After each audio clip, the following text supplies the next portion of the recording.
اور میں سارا دن تمہارا انتظار کرتا رہا کہ چھٹی کے آخری ہی دن پکنک کا کوئی پروگرام بن جائے، لیکن تم تو جیسے ان 3 مہینوں میں سب کچھ بھول چکی ہو۔ کبھی سمیر کا بھی خیال آتا رہا؟ ہاں، وہ سمیر جو مجھ سے ملے بغیر اپنے نانا کے ہاں پارا چنار چلا گیا تھا۔ ارے تم اس سمیر کو پہچانتی ہو؟ جی خوب پہچانتی ہوں۔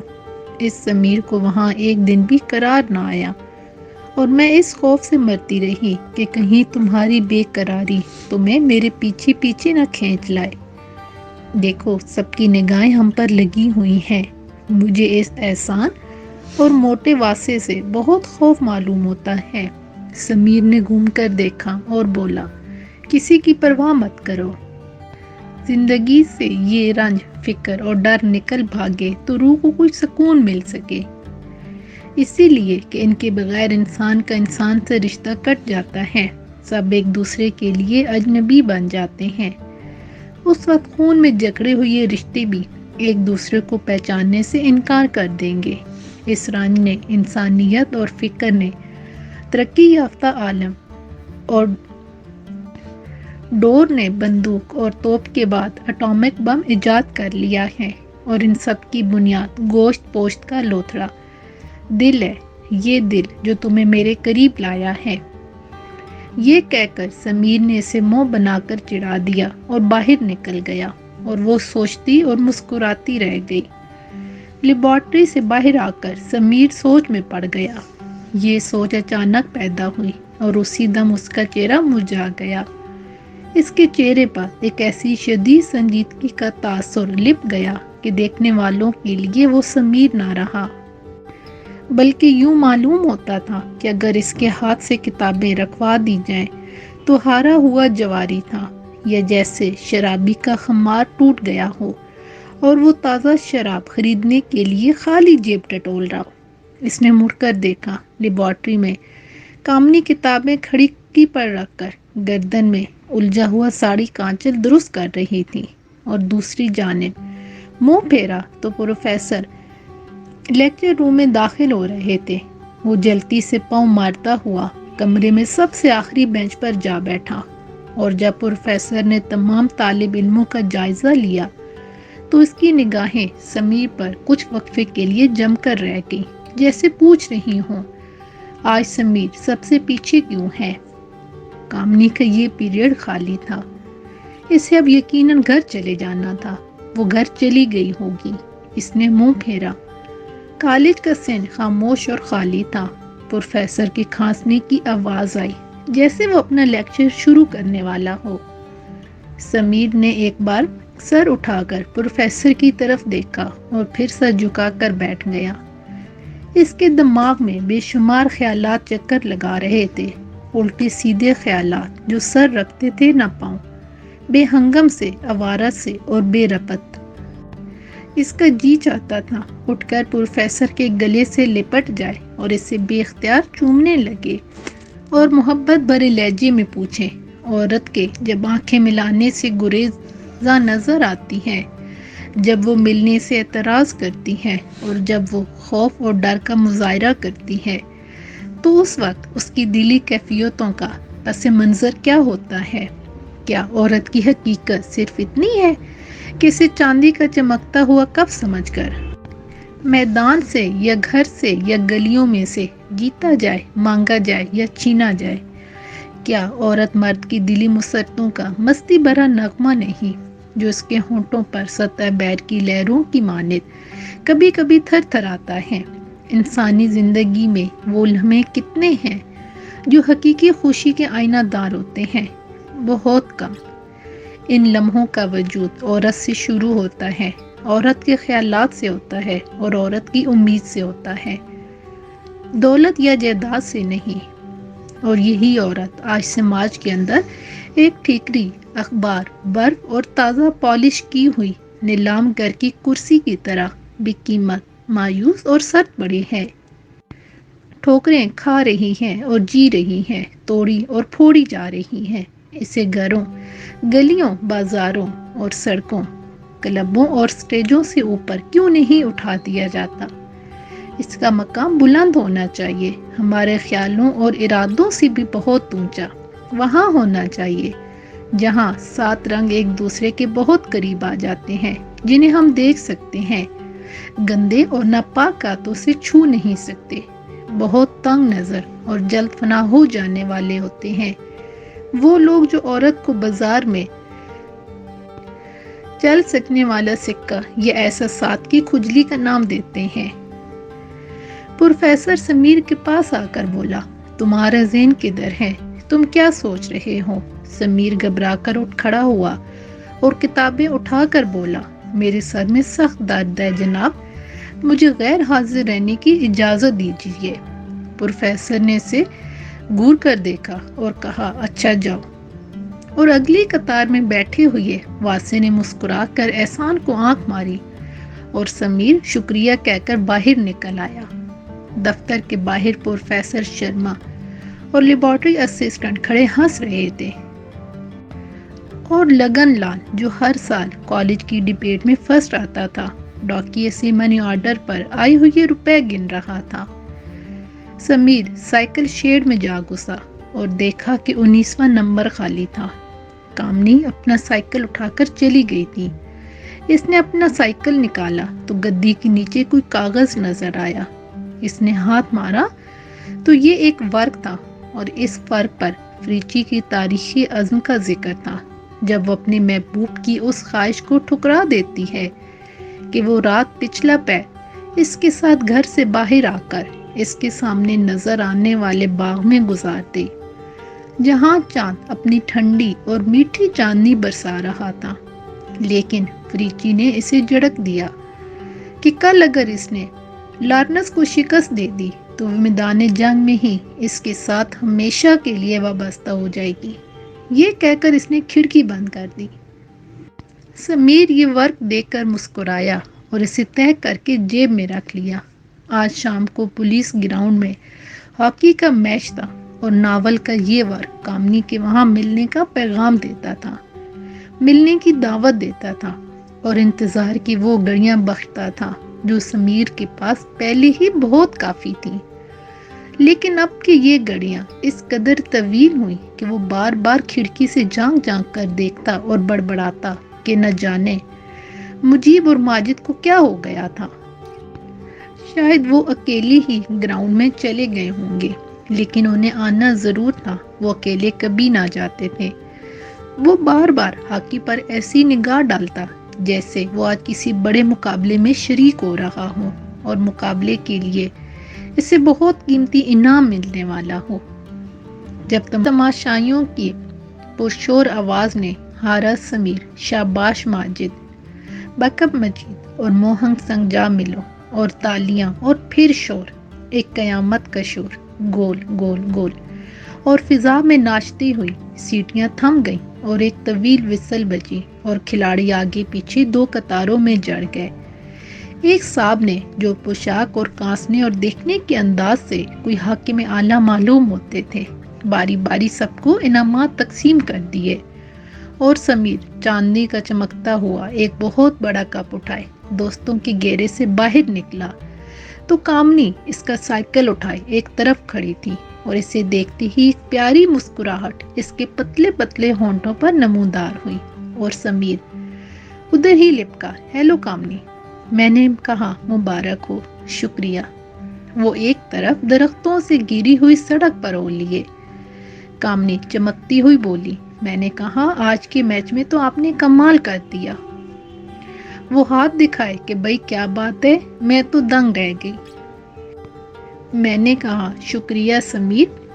سمیر نے اس کی ناچتی ہوئی آنکھوں کو قدرے حیرت سے گورا، اور وہ آنکھیں چراتے ہوئے بولی، لو سنبھالو اپنی سائیکل، لو پکڑو یہ کپ اور بیٹھ جاؤ آگے۔ کامنی کپ لے کر آگے بیٹھ گئی، اور سمیر سائیکل کو خیالوں کی طرح اڑاتا ہوا شہر سے باہر دور دور تک لیٹے ہوئے سرسبز باغوں کے درمیان لے آیا۔ کامنی نے کپ اچھالتے ہوئے پوچھا، تمہارے پاس ایسے بے شمار انعام ہیں، جی نہیں بھرا ابھی؟ سب سے بڑا انعام تو ابھی لینا ہے۔ وہ کون سا ہے؟ یہ میں بھی تو سنوں، بتا دو۔ سنو وہ انعام، ہاں وہ انعام، وہ قیمتی اور خوبصورت انعام تم ہو۔ کامنی نے سر ہلایا۔ واہ، یہ انعام تو تمہیں ملنے سے رہا۔ یہ سن کر مصنوعی غصے سے بولا، کیوں؟ میں تمہیں چھین کر لے جاؤں گا، حریف کے قتلے کر دوں گا۔ کامنی اپنی پسلیاں سنبھالتے سنبھالتے چونک پڑی اور ٹیلے کی پرلی طرف ماتھے پر ہاتھ رکھ کر شفق کے سونے میں گورا، پھر یوں گھبرا کر سمیر کی طرف دیکھا جیسے انجانے میں کسی نے ڈس لیا ہو۔ سمیر، کیوں، کیا ہوا؟ وہ دیکھو۔ دیکھ رہا ہوں، میرا ماموں ہے۔ سمیر نے اٹھ کر دیکھا اور ایک ٹھنڈا سانس بھرتے ہوئے کہا، معلوم تو وہی ہوتے ہیں۔ مجھے چھپا لو، کیا کوئی اوٹ نظر نہیں آتی؟ اس کی کیا ضرورت ہے؟ چھپانی وہ بات چاہیے جسے ہم آئندہ نہ کریں۔ کیا اب جو کچھ پیش آئے گا اس کے بعد مجھ سے دور ہو جاؤ گی؟ کامنی نے دونوں ہاتھ میں منہ چھپا لیا اور سسکنے لگی۔ انہوں نے ہمیں پہچان لیا ہے۔ نہیں، انہوں نے ہمیں نہیں پہچانا۔ صحیح طور پر پہچانتے تو شاید ادھر نہ آتے۔ اور کامنی کے ماموں کا سایہ جوں جوں آگے بڑھتا آیا، اس کی سسکیاں بلند ہوتی گئیں، اور جب وہ بالکل قریب آ گیا تو کامنی ایک طرف سر جھکا کر کھڑی ہو گئی، اور اس کے ماموں کے چہرے پر ایک ایسا غیظ و غضب نمودار ہوا کہ دونوں کی سانسیں رک گئیں اور روحیں حلق پر آ کر ٹک گئیں۔ اور ایک زناٹے دار تھپڑ سمیر کے منہ پر پڑا۔ سمیر گرتے گرتے سنبھلا۔ اس نے ایک اور تھپڑ اٹھایا۔ کامنی نے کمال بےچارگی اور ملتجی نگاہوں سے ماموں کی طرف دیکھا، اور اس کا ماموں کا اٹھایا ہوا ہاتھ گر گیا، اور وہ جیسے نفرت بھری پیک پھینکتے ہوئے بولا، مجھے تم سے ایسی امید نہ تھی کہ زمیندار صاحب کا پوتا ہمارے گھر ڈاکہ ڈالے گا۔ اس نے مڑ کر کامنی کو ایک دھکا لگایا۔ وہ ریت پر منہ کے بل گر پڑی۔ اس کے ماموں نے اسے بازوؤں سے پکڑا اور گھسیٹتا ہوا چلا۔ سمیر خاموش کھڑا دیکھتا رہا، اور کامنی ریت بھری آنکھوں سے مڑ مڑ کر اس طرح دیکھتی گئی جیسے قصاب بھیڑ کو بوچر خانے کی طرف گھسیٹتے لے جا رہا ہو، اور وہ دور ہوتے ہوتے آنکھوں سے بالکل اوجھل ہو گئی، اور شام کی سرمئی فضا میں گھروں کو لوٹتے ہوئے ڈھول ڈنگروں کے گلے میں بندھی ہوئی گھنٹیوں کی صدا گونجنے لگی۔ سمیر نے سائیکل اٹھایا اور چاندی کا کپ لٹکٹاتا ہوا ٹیلے کے نیچے چلا گیا۔ گھنٹیوں کی صدا میں ایک وحشتناک اداسی تھی۔ وہ خود بھی اداس تھا۔ ساری فضا ہی اداسی سے بھری ہوئی نظر آتی تھی۔ وہ چل رہا تھا اور یوں محسوس ہو رہا تھا جیسے اس کے پاؤں منو بھاری ہو گئے ہوں۔ جی چاہتا تھا وہیں بیٹھ جائے، جی چاہتا تھا زور زور سے چلائے، اور جی چاہتا تھا کہ شہر کی طرف بھاگتا ہوا چلا جائے، لیکن اس سے کچھ بھی نہ ہو سکا۔ وہ چلتا گیا، اپنے آپ کو گھسیٹتا ہوا، اپنی ناش کو خود کاندھوں پر اٹھائے، چہرے اور دل پر غم کا ایک شدید تاثر لیے اپنے گھر چلا گیا۔ لیکن وہاں پہنچ کر بھی اسے سکون نصیب نہ ہوا۔ دل کے اندر جیسے ایک آگ سی لگی ہوئی تھی، جس کی تپش سے اس کے احساسات جھلسے جا رہے تھے۔ بہت رات گئے تک وہ بستر پر کروٹیں بدلتا رہا، سوچتا رہا، کٹتا رہا اور بل کھاتا رہا۔ کلاک نے 2 بجائے اور وہ بستر سے اٹھ کر کرسی پر آ بیٹھا۔ اس کے پتا جی کے خراٹے بھرنے کی آوازیں آ رہی تھیں، اور یہ آواز اس خاموشی میں یوں معلوم ہوتی تھی جیسے اس کے احساس پر ہلکی ہلکی ضربیں لگائی جا رہی ہوں۔ اس نے اپنے آپ کو کرسی کی پشت پر گرا دیا، اور ایک جمائی لیتے ہوئے وہ چونک پڑا۔ گلی میں کسی کے چلنے کی آواز آ رہی تھی، اور پاؤں کی چاپ نزدیک آتے آتے اس کے دروازے پر آ کر رک گئی، اور اس کا سانس بھی رک گیا کہ جانے ایک لمحہ بعد کون نمودار ہوتا ہے، کس کی آواز آتی ہے۔ دروازے پر ایک ہلکی سی ٹھک ہوئی، اور اس نے بڑھ کر دروازے کی چٹکنی ہٹا لی۔ ایک پتلے کمبل میں لپٹی ہوئی کامنی کھڑی تھی، اور اسے دیکھ کر سمیر کو یوں محسوس ہوا جیسے کسی نے اس کی غلطی معاف کر دی ہو۔ اس کا دل اور ذہن ایک دم صاف ہو گیا، اور اس نے اسے اندر کھینچتے ہوئے پوچھا، معلوم ہوتا ہے تم گھر چھوڑ کر آئی ہو؟ کامنی نے کمبل سے ایک تھیلی نکال کر میز پر پٹک دی جس میں سے زیورات اور روپے کے بجنے کی آواز آئی، اور وہ مری ہوئی آواز میں بولی، وقت تیزی سے سرک رہا ہے، نہ معلوم میرے آنے کے بعد وہاں کیا ہو رہا ہوگا۔ کچھ ہو گیا تو وہ سیدھے یہاں آئیں گے۔ سمیر ایک لمحے کے لیے رکا اور پھر دوسرے کمرے میں چلا گیا۔ کامنی نے دیوار پر لٹکا ہوا اس کا اوور کوٹ اتاری اور تھیلی کوٹ کے جیب میں ڈال دی۔ تھوڑی دیر بعد سمیر نوٹوں کے چند بنڈل اٹھائے ہوئے اندر داخل ہوا اور وہ بھی کوٹ میں ڈال دیے اور دونوں باہر نکل آئے۔ باہر ہوا چل رہی تھی اور سردی بڑھ رہی تھی۔ سمیر نے اس کے شانے پر ہاتھ رکھ کر پیچھے مڑ کر دیکھا۔ پیچھے چھوڑی ہوئی عمارتیں تاروں کی مدھم روشنی میں بہت خوفناک دکھائی دیتی تھیں۔ محلے کی گلی کوچوں سے نکل کر جب وہ سڑک پر آ گئے تو انہوں نے ایک دوسرے کی طرف دیکھا اور ہنس پڑے۔ اس ہنسی میں بے پناہ طنز تھا، جیسے وہ اس فرار پر حق بجانب تھے۔ یہ راستہ اختیار کر کے انہوں نے اپنی مصیبتوں اور پابندیوں کے رسے کاٹ ڈالے تھے اور اب وہ مطمئن تھے۔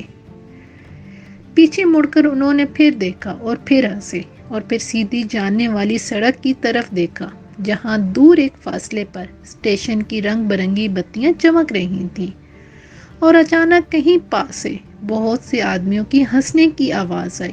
دونوں نے گھبرا کر ادھر ادھر دیکھا اور سڑک کے پار گرینڈ ہوٹل کے گیٹ کی مدھم روشنی کے ارد گرد چند موالی منڈلاتے ہوئے دکھائی دیے۔ سڑک پر چلتے چلتے کامنی سمیر کی دوسری طرف آ گئی اور اس کا پاؤں ساڑی میں الجھ کر لڑکھڑایا اور ایک موالی وہیں سے چیخا اور انہوں نے اپنی ٹارچوں کی روشنیاں ان پر پھینکی۔ سمیر ان روشنیوں کے درمیان غصے سے بل کھا رہا تھا اور کامنی نے چکر چوند سے گھبرا کر آنکھوں پر دونوں ہاتھ رکھ لیے تھے۔ سمیر بولا، جلتی چلو کامنی، یہ نشے میں بدمست معلوم ہوتے ہیں۔ سمیر کے تیز رفتار قدموں کے ساتھ ساتھ کامنی بھاگنے لگی۔ اس کا سانس چلنے لگا اور موالی دوڑ کر اس کے سامنے آ گئے۔ کدھر جانا ہے؟ سمیر نے مٹھیاں کس لیں اور اچانک اس کے پیچھے سے گردن پر ایک زبردست مکہ پڑا۔ وہ لڑکھڑا کر گر پڑا۔ کامنی کی چیخ نکل گئی اور پھر بے شمار چیخیں نکلی اور لاتعداد مکے اور گھونسے آزمائے گئے۔ پھر یہ چیخیں رک گئی۔ کامنی کو وہ موالی اٹھا کر ہوٹل میں لے گئے اور سمیر زخموں اور درد سے نڈال ہو کر سڑک کے درمیان گر پڑا۔ اس کی جیب سے تھیلی چھنکتی ہوئی باہر آ پڑی۔ پھر ایک دھواں دار شور سا اس کے دماغ میں گھس گیا اور اسے دم رکتا ہوا محسوس ہونے لگا۔ فضا میں ایک سکوت تھا، موت تھی اور منجمد کر دینے والی ہوا سائیں سائیں کر رہی تھی، اور دور ایک خاص فاصلے پر اسٹیشن کی مدھم اور رنگدار بتیاں ابھی تک چمک رہی تھیں۔